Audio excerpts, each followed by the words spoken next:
जय हिंद स्टूडेंट्स।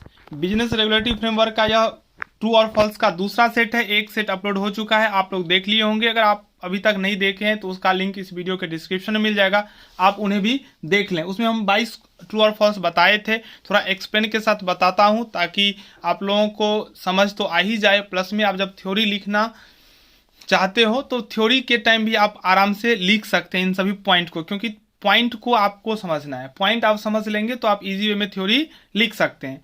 और भी वीवीआई क्वेश्चन अपलोड किए गए हैं जिसका लिंक भी इस वीडियो के डिस्क्रिप्शन में मिल जाएगा, आप देख लीजिएगा।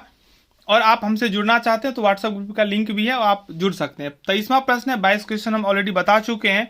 धमकी देना उत्पीड़न नहीं है। क्वेश्चन है धमकी देना उत्पीड़न नहीं है, तो ये तो बात बिल्कुल सच नहीं हो सकता है, क्योंकि धमकी आप देंगे तो उत्पीड़न होगा ही, तो यह असत्य हो जाएगा। यानी कि थर्टेनिंग इज नॉट क्वेश्चन, यानी कि असत्य ये स्टेटमेंट दिया हुआ है। अगर एक बात और समझ लीजिए, नहीं को यहां से हटा दीजिए तो क्या होता है, धमकी देना उत्पीड़न है। नोट हटा दीजिए, धमकी देना उत्पीड़न है, तो ये तब हो जाएगा सत्य। तो आपको हु बहु एज इट इज पढ़ने का जो आदत है उससे थोड़ा आप बाहर आइए। धमकी देना उत्पीड़न है, कष्ट है, सही बात है, तो सत्य हो जाएगा। लेकिन यहाँ पे दिया हुआ है धमकी देना उत्पीड़न नहीं है, तो असत्य हो जाएगा। इसी क्वेश्चन को दो प्रकार से आपसे पूछ सकता है, तो आपको समझना है, रटना नहीं है। 24वां प्रश्न है, कपट का अभिप्राय दूसरे पक्षकार को धोखा देना होता है। ये बहुत ही आसान है लेकिन वीवीआई क्वेश्चन है, इसलिए हम इसमें शामिल कर दिए। ट्रू हो जाएगा। कपट का मतलब ही होता है धोखा देना। कपट वही करता है जिन्हें धोखा देना होता है। The motive of fraud is to receive the other party, ये ट्रू स्टेटमेंट है। 25वां स्टेटमेंट है, प्रतिफल वचन का मूल्य है, ये सत्य है। यानी कि consideration is a price of promise, true. 26 number question है, स्वाभाविक प्रेम एवं स्नेह के कारण दिया वचन कुछ निश्चित परिस्थितियों में वैध होता है। स्वाभाविक प्रेम एवं स्नेह के कारण दिया वचन कुछ निश्चित परिस्थितियों में वैध होता है। यानी कि promise made on account of natural love and affection under some definite circumstance is valid, true है। मैं इंग्लिश में भी क्वेश्चन को लिख दिया हूं ताकि जो इंग्लिश मीडियम के स्टूडेंट्स हो उन्हें भी हेल्प मिल जाए। आप लोग अपने फ्रेंड्स से जरूर शेयर कर दें इस वीडियो को, क्योंकि बहुत ही हेल्पफुल यह वीडियो है। 27 नंबर क्वेश्चन है, वैवाहिक संबंधों में हस्तक्षेप के ठहराव व्यर्थ होते हैं। ठहराव का मतलब होता है समझौता। वैवाहिक संबंध में जो कोई इंटरफेयर करेगा वह ठहराव व्यर्थ होता है, ये सत्य कथन है। यानी कि agreements interfering with marital status are void, तो ट्रू है।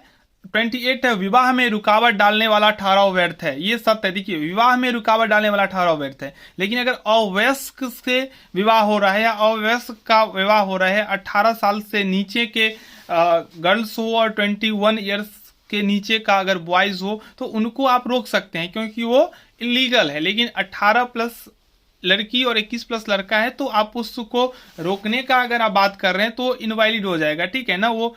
तो वही बात, agreement is restrict of marriage is wide, ये ट्रू है। और यही देख लीजिए, असंभव कार्य करने का ठहराव व्यर्थ है, सत्य बात है। असंभव कार्य, agreement of doing impossible work, तो इम्पॉसिबल वर्क का जो ठहराव होता है वह व्यर्थ होता है, सत्य है। यहीं पे लिख देगा, असंभव कार्य करने का ठहराव व्यर्थ नहीं होता है। तो वास्तविक बात है, जो असंभव कार्य करने का ठहराव व्यर्थ होता है, इसलिए यहाँ पे सत्य है। अगर इसी में लिख दे असंभव कार्य करने का ठहराव व्यर्थ नहीं होता है, तो फिर वो फॉल्स हो जाएगा।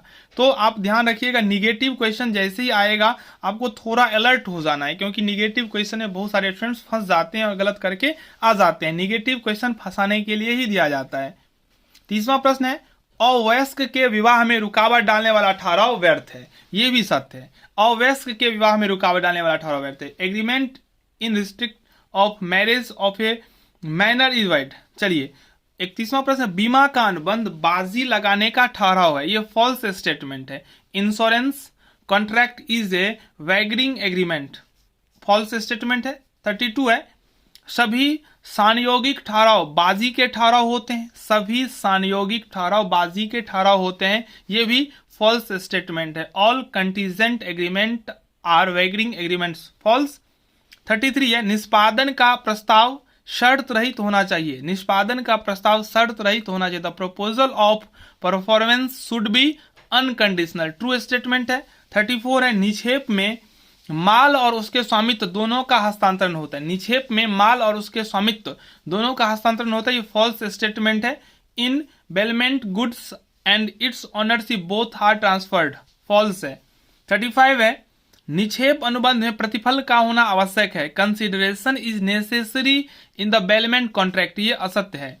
36 है, गिरवी तथा रहन में कोई अंतर नहीं है, ये भी फॉल्स है। आप ये समझ लीजिए गिरवी तथा रहन में अंतर है, ट्रू होगा। गिरवी तथा रहन में कोई अंतर नहीं है, फॉल्स हो जाएगा, यानी कि there is no difference between pledge and mortgage. तो दोनों में अंतर है और बोल रहा है अंतर नहीं है, इसलिए फॉल्स स्टेटमेंट है। अगर आपको किसी भी क्वेश्चन में कोई डाउट होता है तो आप अपना डाउट राइज कीजिए, कमेंट में बताइए, ग्रुप में बताइए, आपके डाउट को क्लियर किया जाएगा। अगर आप ग्रुप से जुड़ना चाहते हैं तो वीडियो का लिंक इस वीडियो के डिस्क्रिप्शन में व्हाट्सएप ग्रुप का लिंक होगा, आप वहां से जुड़ सकते हैं। 37 नंबर क्वेश्चन, एजेंट के कार्यों के लिए नियोक्ता उत्तरदायी होता है, यानी कि a principal is liable for the acts of the agent, true है। यानी कि एजेंट जो होता है नियोक्ता के लिए ही काम करता है, नियोक्ता के द्वारा ही किया गया कार्य माना जाता है एजेंट का, ठीक है।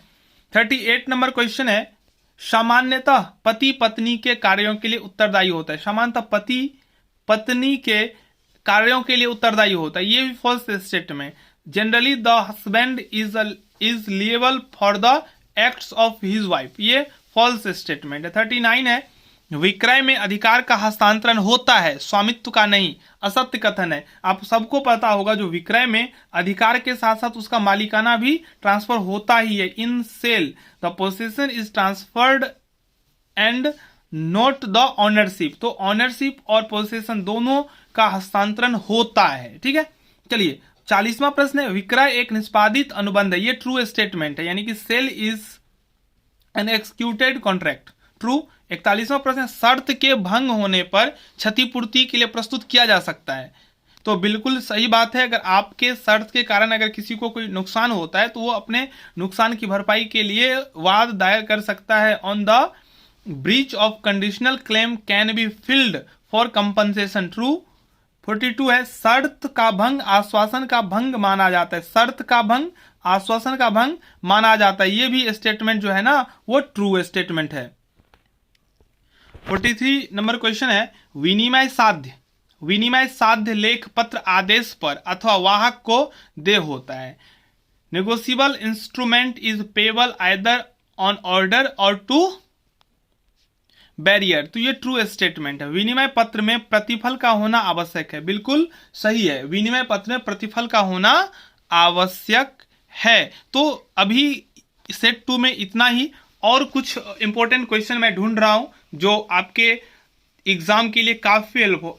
इसमें मैं ज्यादा क्वेश्चन दे ही नहीं रहा हूं ताकि आप लोगों को ज्यादा परेशानी ना हो, मैं बहुत ही इंपॉर्टेंट क्वेश्चन दे रहा हूं। आप एक एक क्वेश्चन को ध्यान से देखकर जाइए, आपका एग्जाम बहुत अच्छा होगा, ऐसा मुझे पूर्ण विश्वास है। और जो भी थ्योरी मैं अपलोड कर रहा हूं वो भी देख लीजिए, और अपने मन से जो आपको अच्छा लगे वो भी पढ़ सकते हैं। अभी के लिए इतना ही, वीडियो को शेयर कर दें, धन्यवाद।